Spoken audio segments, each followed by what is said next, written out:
Hello, welcome to another edition of the Pace Report. I'm Brian Pace reporting live here at Dizzy's Club Coca-Cola here at Jazz at Lincoln Center here in New York City. As you know, here on the Pace Report, I like to keep you abreast and keep you on the outlook of some artists that are getting ready to change the idiom of the music by way of jazz, blues, R&B, and gospel. And tonight, I'm going to introduce you to a bassist who's been a stalwart on the jazz scene for well over 15 years. And this bassist has now become a band leader in his own right. In fact, Corcoran Holt has played with some of the most important, if not iconic, members of the jazz game, ranging from the great Kenny Garrett to Benny Golson, Vanessa Rubin, Diane Shore, Wycliffe Gordon, the Heath brothers. Tonight, he's making this transition from an accompanist to a leader. And tonight, he's playing music from his upcoming record, which will be coming out this next year, 2018. I had a chance to sit down with Corcoran to talk about the brand new CD, talk about his origins growing up in DC, and also how he developed the craft and what makes a great bassist and a band leader. So sit back, relax, and enjoy highlights of bassist Corcoran Holt and his group performing live here at Dizzy's Club Coca-Cola here at Jazz at Lincoln Center here in New York City.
You know, I have seen you in many, many groups since I've been in here. I've been in New York almost 10 years, and I have to ask you, why for so long did it take you to release your very first record? I had to make sure I was ready, and I had to be able to take in all of the experiences that I was having musically, from all the different guys that I've been playing with, all the elders and all of my peers, and take all of that and create my sound so I knew exactly what I wanted to do. And so once I create a record, 10, 15 years from now, I can go back and be proud of it, not cringe when I'm listening to it. So I just had to I just needed the information to be able to put something out so I could make a statement and let people hear what I have to offer. You know, I've done almost 600 pace reports, and I've seen you in quite a few ensembles that you have played with. I'm talking about Freddie Hendrix. I'm talking about Kenny Garrett, Steve Toure. I mean, you have a lot of information from these musicians, and also from what I saw here at Dizzy's tonight, you're putting your own twist to not only the information that you got, but your own music. Hmm. Yeah, well, that's like I just said before, coming from playing with Kenny Garrett, playing with the Heath brothers, Steve Toure, it's all different genres of music. And then also where I was coming from was West African music.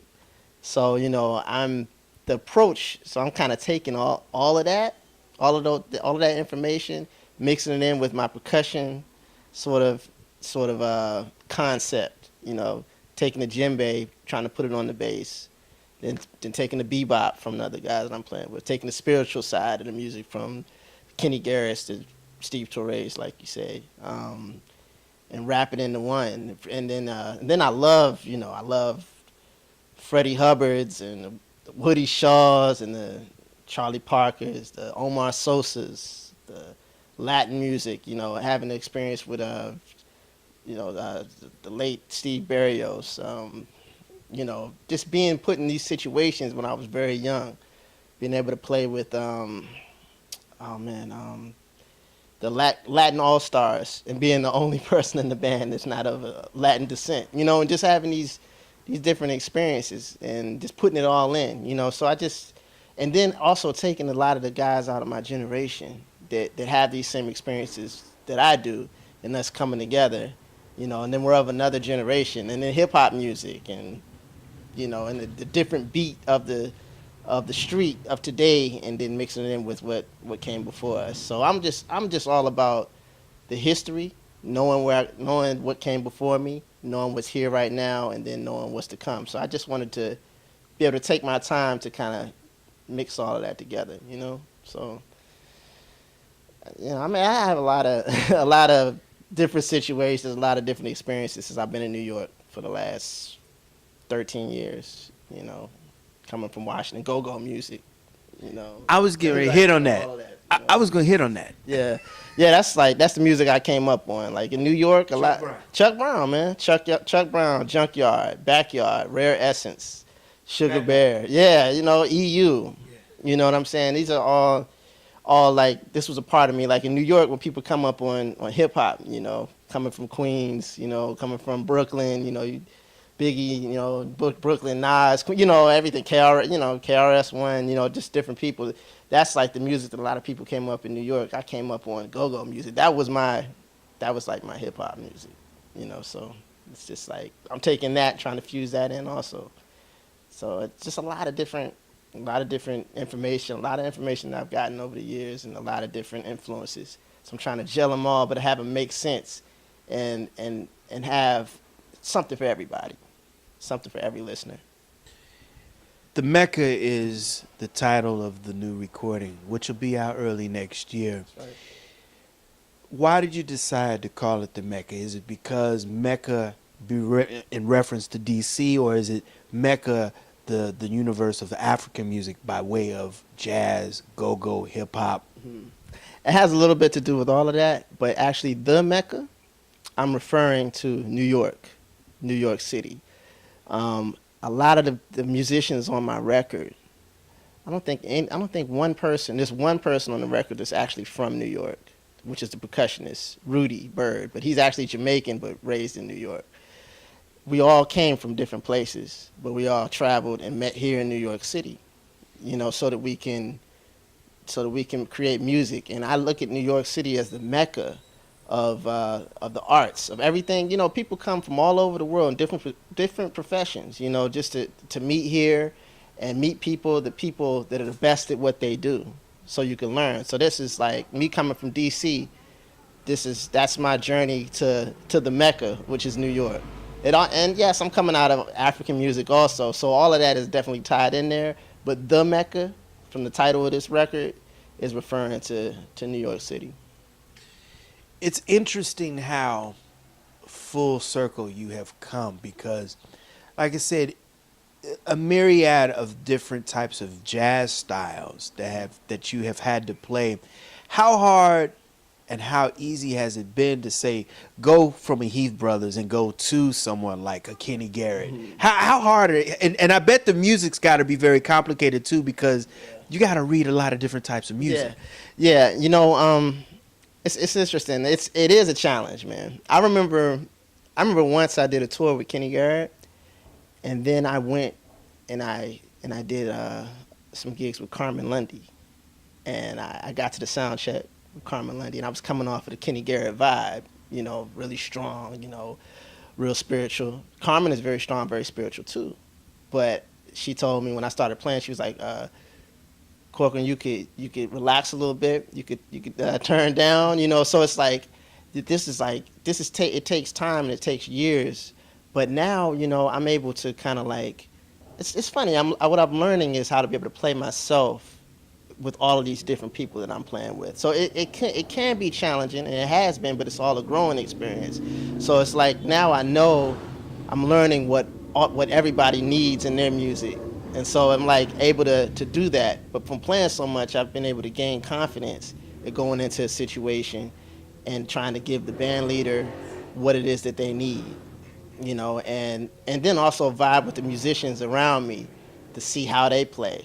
I'm kind of like, as a bass player, we're kind of the glue of what's going on, so it's kind of like I have to do that. So I just, it's different levels of intensity, but that's what's exciting to me. That's exciting to me. I never want to be just in one situation and have to play one way, because all the guys that came before me, they're very versatile. I mean, you could hear Ron Carter playing with Miles Davis. You could hear Ron Carter playing with Roberta Flack.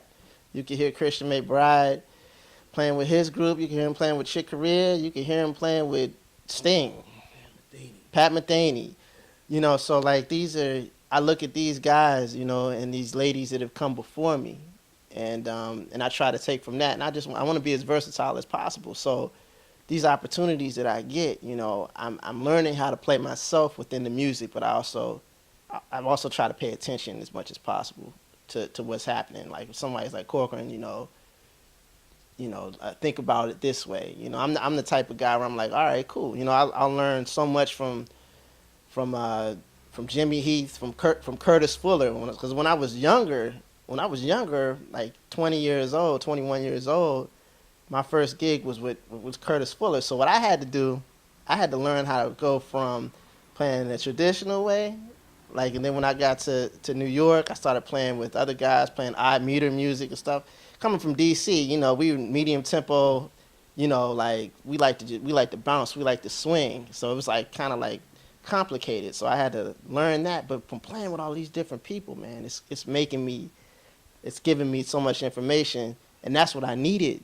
That's what I needed to be able to make my first debut album as a leader. I needed that information so I could try to put it down and listen to it, and then move on to the next one. It's part of the story, to complete my story. All these different experiences is what makes me who I am.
You just turned 35, you're married now, and you're about to you and your wife are expecting your first child. Mm.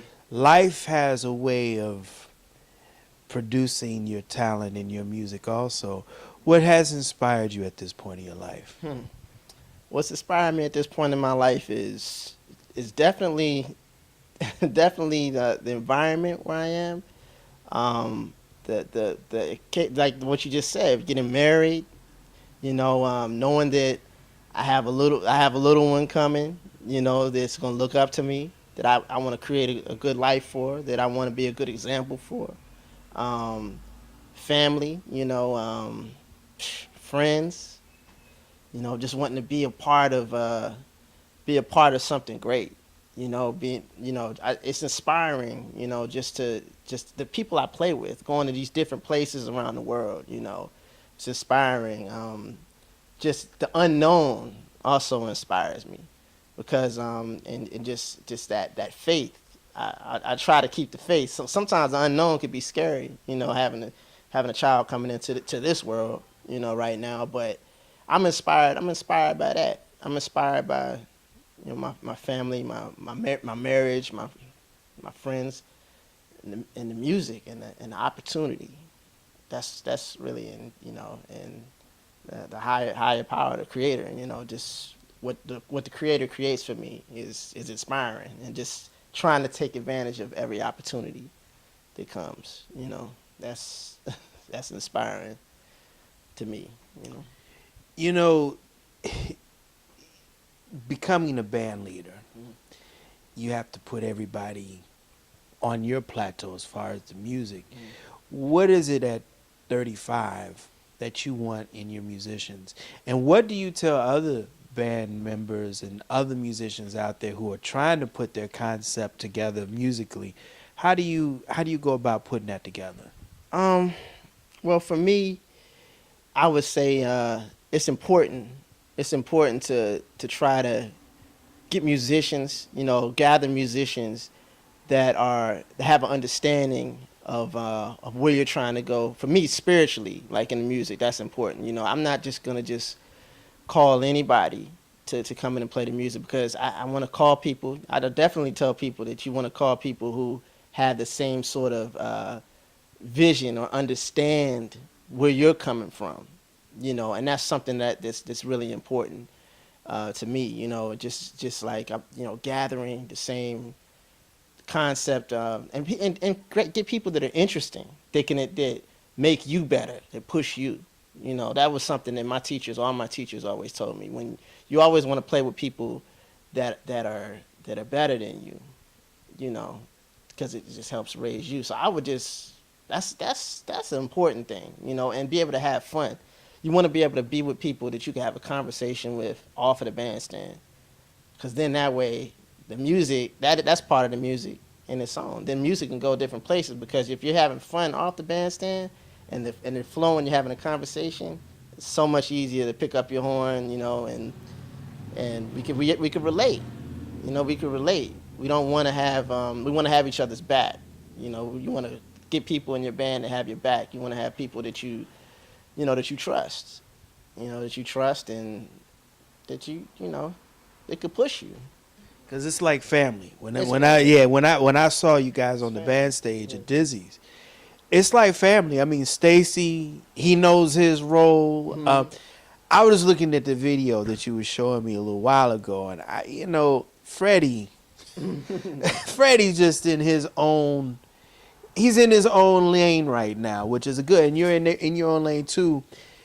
I gotta ask you another thing about your band too. Is it very important that they understand what you're communicating on that band stage? That's very important. It's very important, man. And when you mention Freddie, for example, when I play in Freddie's band, I could see what's important to him on the bandstand. Giving your all. You know what I mean? Being creative. When I play with Stacy, You know, like I could see that in every situation. I could see that. It's very important to be able to make it clear and to know to know exactly what what you want to project. And yeah, yeah, it's important, man. It's important. Sorry.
I always ask the elder statesmen to reflect on their heroes, but I'm going to shoot out some bases, and I want you to tell me what made them and what still makes them very prevalent in their craft and their technique. Okay.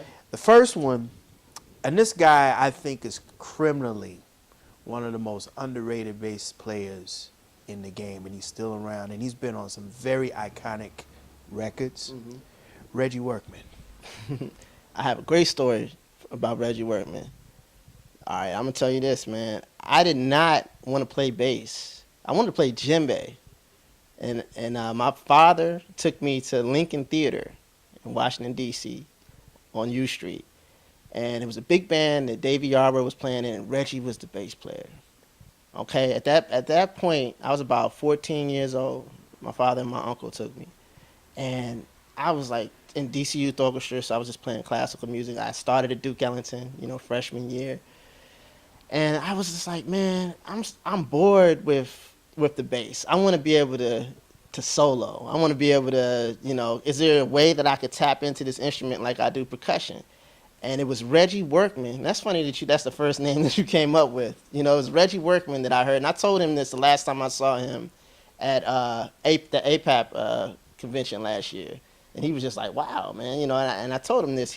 After I heard him play, he took this solo, and Reggie was doing this technique, this turning technique with his hand, and he was just, I mean, he was just all over the place, man, and it was just amazing. And at that point, I said, wow, okay, that interests me. That was the first bass player I saw live that inspired me and made me want to actually pursue being serious about playing bass. Because up to that point, I just wanted to drum, but I saw him playing percussive on the bass, and it inspired me. And then I went to do the research, and I started. The older I got, I heard him with John Coltrane. I heard him on my favorite Art Blakey record, Free for All. Reggie's playing bass, and it's just Pharoah Sanders. Yes, Pharoah Sanders. I mean, the list just goes on. And then I went up. I was auditioning at the New School, coming from Duke Ellington. I did get accepted, but I didn't go because at that time the scholarship that they gave me wasn't quite enough. At that point. But I got to he actually auditioned me, and man, it was just like, wow. It was just everything comes around full circle, and it's just like to be able to actually to meet him, and he was my first major influence. Him and Keita Betts, man. That's the first major influences. The next one is the dean of the bass, Mr. Ron Carter. Oh yeah, okay. Ron Carter. That's like it's hard for me to say who's my first and second favorite bass player. I can't really say that. Ron Carter to me is man, the ultimate professional.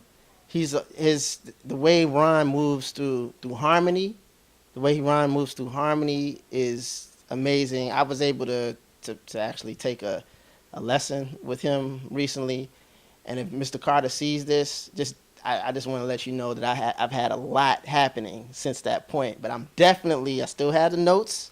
He made me write down every single thing that he did. I came in, I played a B flat major scale. He said, "Can you play a B flat major scale for me?" I played it, and he said, "Whoa, man!" He said, "Mr. Holt," "Don't blast me out of my living room." He said, "Relax." And then he said, "Actually, Mr. Holt, put the bass down." And I was nervous, because this is Ron Carter. This is like one of the greatest bass players in the history of the music. And you could feel it, man. You could feel it. And he told me, put the bass down. He said, the bass is too tall for you. And I was like, wow, all these years that I've been playing, I didn't even realize that. So I actually lowered my bass down to the second notch on my bass because of Ron Carter. Left hand positioning, man. Ron is just amazing, man. And it was another time that I was playing for Monty Alexander. He sat in, and Ron was there. It was for Congressman Conyers of Detroit. John Conyers was doing a party at the Friar Club, and Ron Carter came in and he sat in on my bass. And I swear, man, after he played my bass, this was before I took the lesson with him. After he played my bass, I felt his energy in my bass, man. It was. I mean, I'm serious, man. Like, I don't know. He touched the bass, and the bass felt different.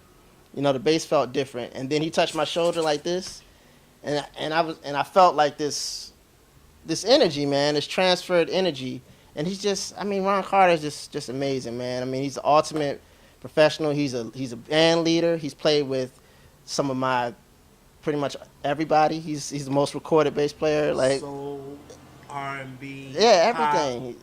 He's done it all. He's diverse, and he inspires me, man. This is like, I take different things from different bass players. Like the way he walks, his feel, his technique, his left hand, his professional aspect. It's everything, man. That's Ron Carter's in my top two.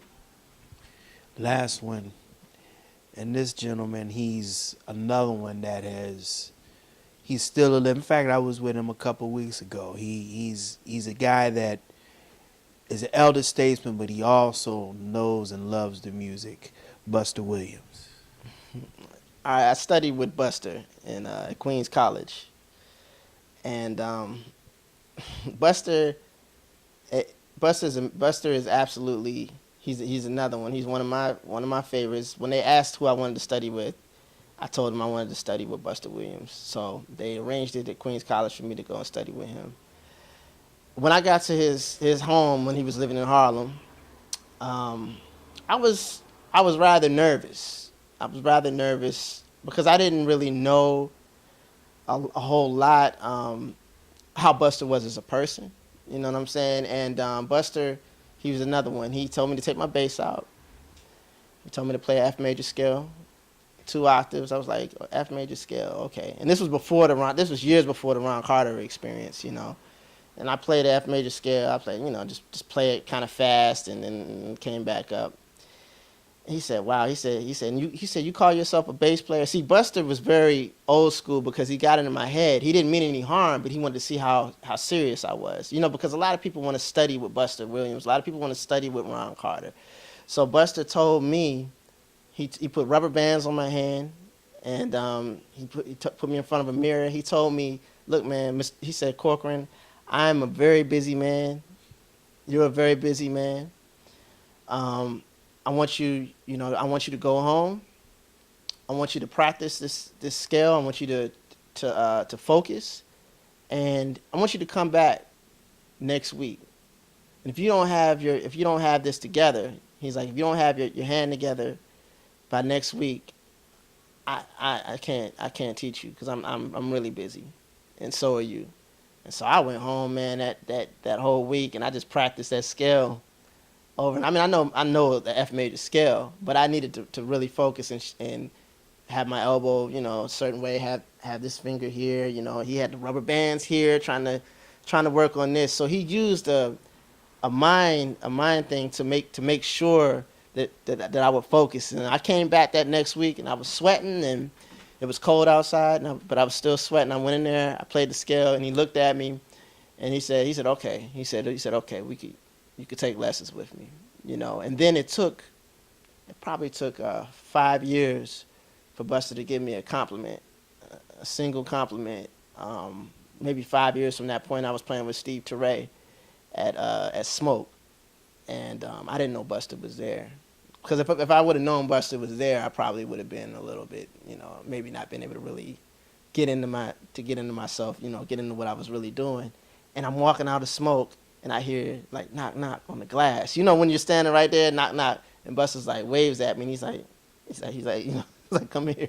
So I walk in, and he said, yeah, man. He said, I hear you, man. He said, and I heard you on the I heard a recording of you. I think it was on Javon Jackson's record or something like that. And he said, yeah, man. He said, I hear you. He said, you sound good. You're sounding better. And I was like, wow. I said, it made me feel good to know that he gave me a compliment, but it was still like, continue doing what you're doing, stay focused, But Buster, I mean, back to what I think about Buster. Buster's absolutely amazing. It's a similar concept to the Ron Carter approach. Buster is filled with harmony, filled with a great feel.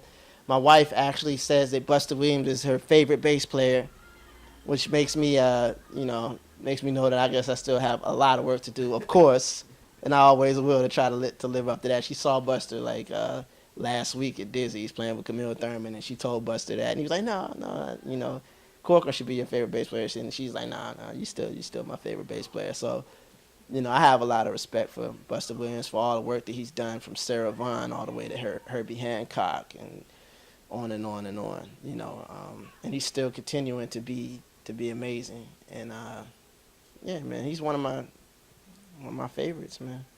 One of my favorites.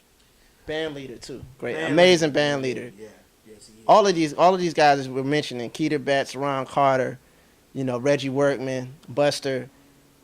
Amazing band leaders, and that's part of my influences as well. As far as that was one thing I forgot to mention with Keita Betts.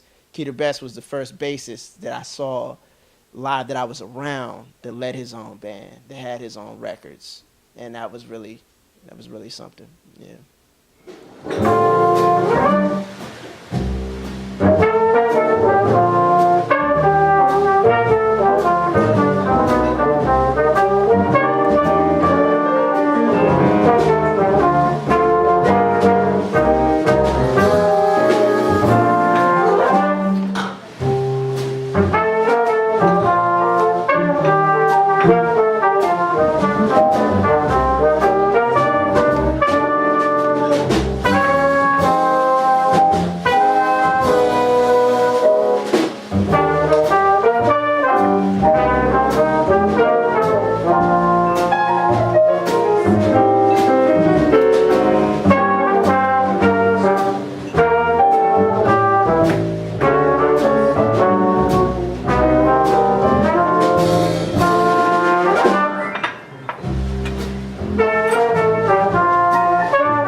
What does jazz music mean to you? Hmm. Wow, jazz music is to me is it's a way of life. It's more than just a person with their instrument, or but it's a way of life. It's a focus. It's a history. Um, it's a it has to do with spirituality. You know, to me, it's all of that. It's life. It's food. You know, it's it's expression. It's a way for me to to express myself, and a way for me to learn from others. It's a language. It's it's all of those things, man. It's what it's a healing force. You know, music in general is a healing force, but jazz music to me, man, man, it's a lot, man. It's just it motivates me. And even if we can call it jazz music, or we can call it different things. You know, there's a lot of different. I don't want to just call it one thing, you know, because we have it's a lot of history in there, man. It's a lot of history. But it's definitely a way of expression. It's a way for me to express myself. It's a way for me to get inspired from others. It's food, man. It's life. It's life. That's what jazz music is to me. You know, it's love. It's emotion. It's happiness. It's sadness. It's when you're angry. You know, and it's all of that. It's a way for me to let things out, no matter what I have going on. You know, when I listen to the music, you know, it puts me in a different headspace. When I go and play the music, I'm able to let it out and to connect to people that I would never think that I would be able to connect to in different cultures. You know, whether I'm in Brooklyn playing, or whether I'm in Russia playing, like I'm gonna be in a couple weeks, or whether I was in Iraq playing. You know, played in Iraq. It's a musical force that brings people together, man. It's a, you know, music and jazz music is the most, to me, and jazz music and love are the most powerful forces in the world to me, that connects us all. You know, so that's really what it is to me. I know that's a lot of different things, but jazz music is a lot. It's a lot to me. It means a lot to me. It's what I do, and it's what pushes me, man. Being connected to the masters.